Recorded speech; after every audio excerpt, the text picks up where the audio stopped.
అయితే ఆయన మాటలు చూసిన తర్వాత ఏమనిపించిందంటే బాప్ 1 నంబరీ బేటా 10 నంబరీ. పూర్వం నుంచి ఇది హిందీ సామెత మనందరికీ తెలుసు. అబద్ధాలు, కుట్రలు, కుతంత్రాలు, మా నాయకుడి మీద వేసేటువంటి అబండాలు ఇవన్నీ కూడా తండ్రిని మించిపోయి 10 రెట్లు తండ్రిని మించిపోయినటువంటి స్థానంలో కొడుకు ఉండడం అనేటువంటిది చాలా గొప్పతనం. ఒకప్పుడు ఆయన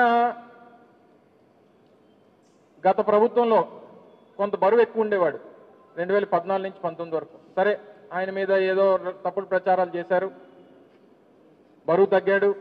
బరువు తగ్గితే బుద్ధి కూడా పెరుగుతుంది అనుకున్నా. అబ్బే, బరువు మాత్రం తగ్గాడు తప్ప బుద్ధి మాత్రం ఎక్కడ పెరగలేదు. సింగపూర్లో ఏం సాధించామనంటే జగన్మోహన్ రెడ్డి గారు ఎవరితో లెటర్లు రాయించారు, ఎవరితో ఈమెయిల్స్ పెట్టించారు.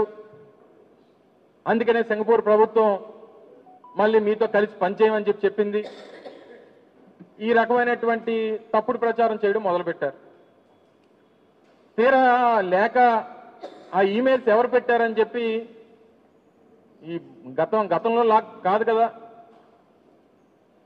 ఎవరు పెట్టారని చెప్పి చూస్తే ఆ తెలుగుదేశం పార్టీకి చెందినటువంటి వారి కార్యకర్త పెట్టాడు.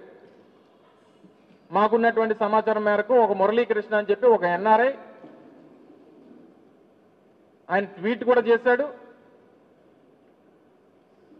మరి దాన్ని తీసుకుని వచ్చి వైఎస్ఆర్ కాంగ్రెస్ పార్టీకి చెందినటువంటి నాయకులు ఎవరో మురళీకృష్ణ పెట్టారట. ఆ మురళీకృష్ణ అనేటువంటి వ్యక్తికి వైఎస్ఆర్ కాంగ్రెస్ పార్టీకి సంబంధం ఉంది కాబట్టి మన రాష్ట్ర ప్రతిష్టని దిగజార్చారు అనేటువంటి మాటలు కొడుకు చెప్తా ఉన్నాడు.